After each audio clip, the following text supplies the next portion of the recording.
Deputy नज़ीर अहमद के novel मिरातुल उरूस। पहला बाब। अब तुमको एक मज़ेदार किस्सा सुनाते हैं जिससे मालूम हो जाएगा कि जहालत और बेहुनरी से में क्या क्या तकलीफ़ें पहुँचती हैं। दिल्ली में अंदेश खानियों का एक बड़ा मशहूर ख़ानदान है। मुद्दत से इस ख़ानदान के मर्दों के नाम अंदेश खान पर चले आ रहे हैं, जैसे दूरंदेश खान, मालंदेश खान, खैर अंदेश खान वगैरह। इससे ये लोग अंदेश खानी कहलाए। इन लोगों का इतना बड़ा ख़ानदान था कि शहर में शरीफों का कोई मोहल्ला ना होगा जिसमें दूरंदेश 2-4 घर अंदेश खानियों के ना हो। ये लोग सब के सब नौकरी पेशा और अक्सर हिंदुस्तानी सरकार में मुमताज़ खिदमत पर मामूर थे। दूरंदेश खान, जिनकी खानगी हालात से ये किताब तरतीब दी गई है, पंजाब के पहाड़ी अजला में सरकार अंग्रेज़ी की तरफ से तहसीलदार थे। नौकरी और तनख्वाह तो कुछ ऐसी बड़ी ना थी, मगर आदमी लायक, दयानतदार और कारगुजार कि इतनी सिफतें नौकरों में कम ही होती हैं। इससे अंग्रेज़ों में अच्छी आबरू पैदा की थी। हमसे और दूरंदेश खान साहब से जब अव्वल अव्वल मुलाकात हुई, इसको भी 4-4.25 बरस होने को आए। उनकी उम्र ऐसी कोई 44-45 बरस के करीब रही होगी। बहुत ही खुशरो आदमी थे, कशीदा कामत, बदन के अखेरे जामा जेब, खिचड़ी दाढ़ी। हम समझे थे कि नाना दादा होंगे तो ताज्जुब नहीं, मगर ऐसी भी औलाद ना थी, सिर्फ 2 बेटे और 2 बेटियां। ये चारों बच्चे गंगा जमनी तौर पर पैदा हुए, यानी सबसे बड़ी पहलूटी की बेटी अकबरी, इसके ऊपर खैरंदेश, ऊपर असगरी, असगरी के बाद सबसे छोटा मालंदेश। एक दिन कुछ यूं ही मस्कूर आ गया कि औलाद कम है, तो बोले कि खुदा असगरी की उम्र में बरकत दे और उसको साहब नसीब करे, इंशाल्लाह होगी। मुझे तो बेटा बेटी किसी की तमन्ना बाकी नहीं। दूरंदेश खान 20 बरस पूरे होकर 21वीं में लगे थे कि उनका ब्याह हुआ और अकबरी पैदा हुई।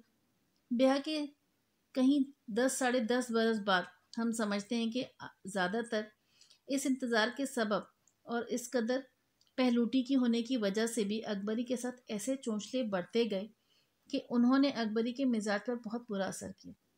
ना तो उसने कुछ लिखा पढ़ा, ना कोई हुनर सीखा, ना अकल हासिल की और अपनी आदतों को संवारा। बस अकबरी में सिवाय इसके कि वो एक शरीफ ख़ानदान की बेटी थी, तारीफ की कोई बात ना थी। पैदा होने के साथ उसको नानी ने अपनी बेटी बनाया और इस कदर उसकी नाजबरदारी की कि रोने और मचलने के डर से वो बेचारी किसी शादी ब्याह में शरीक ना हो सकती थी। अकबरी माँ को आपा और बाप को भाई कहती थी और कहती कहती इसी तरह पर उसको समझाया और सिखाया गया था।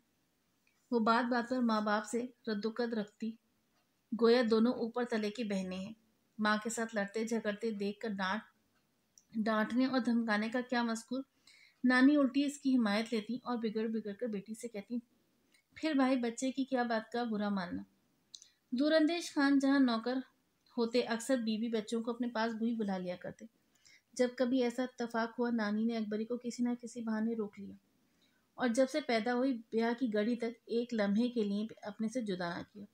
और यूं अकबरी नानी के अहमकाना लाड की वजह से माँ और बाप दोनों की तंबी से मुतलकन आज़ाद रही और बेसरी ठहरी।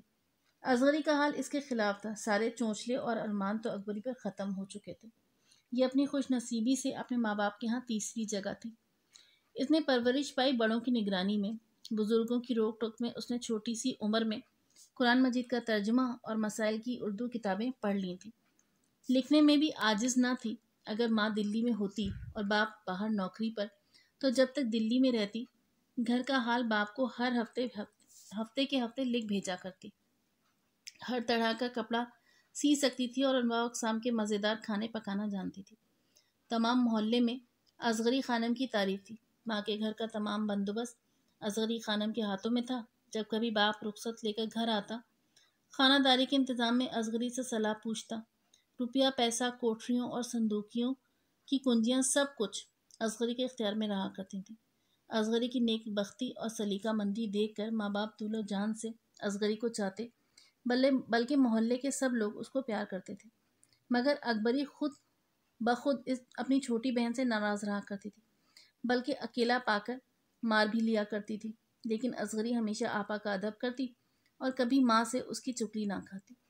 दोनों बहनों की मंगनी इत्तेफाक से एक ही घर में हुई। मोहम्मद आकिल और मोहम्मद कामिल 2 हकीकी भाई थे। अकबरी का ब्याह बड़े मोहम्मद आकिल से हुआ और असगरी की बात मोहम्मद कामिल के साथ ठहर चुकी थी, मगर ब्याह नहीं हुआ था। अगर आप इसका अगला हिस्सा सुनना चाहते हैं तो इंतज़ार कीजिए। दूसरा बाप जल्दी हाजिर खिदमत होगा।